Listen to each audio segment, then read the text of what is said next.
Сейчас я вам расскажу, как из этих бревен сделать финскую свечу или деревянный примус. Процесс изготовления деревянного примуса очень прост. Сначала приготовим бревно нужной длины, затем надо расколоть получившийся кругляк пополам и каждую из половин еще на 2.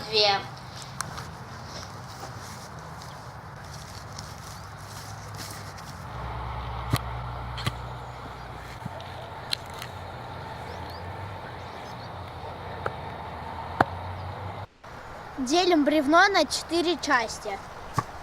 Хотя вовсе и не обязательно делать 4 части, но так будет удобнее вырезать сердцевину, чем из 2 половинок.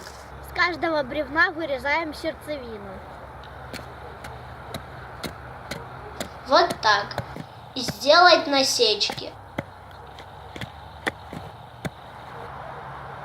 Соединяем бревна вместе. У нас должно что-то получиться вроде этого. Крепко соединяем проволокой или чем-нибудь подходящим все части.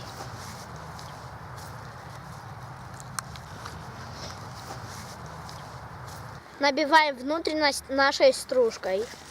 Но делаем это не плотно, чтобы сохранить приток воздуха снизу.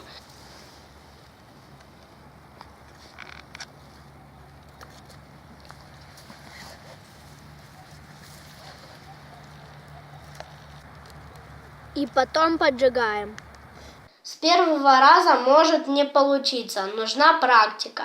Но зато такую свечу можно нести и в руках. Снаружи дерево не будет обжигать, даже при мощном пламени. Вот так у нас получился переносной факел. Прикольно.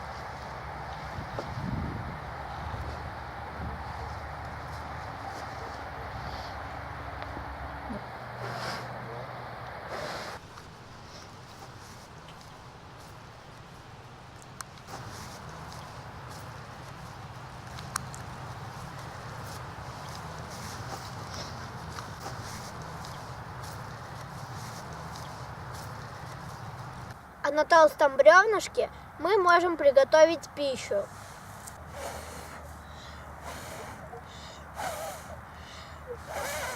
Плюсами данного вида является медленное сгорание, возможность переноса, приготовления пищи.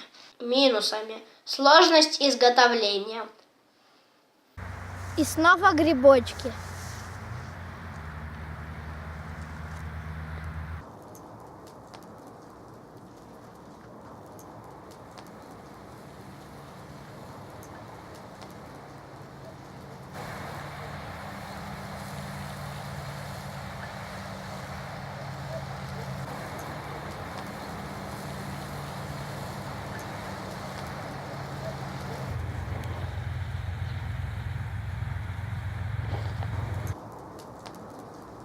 Вкусно.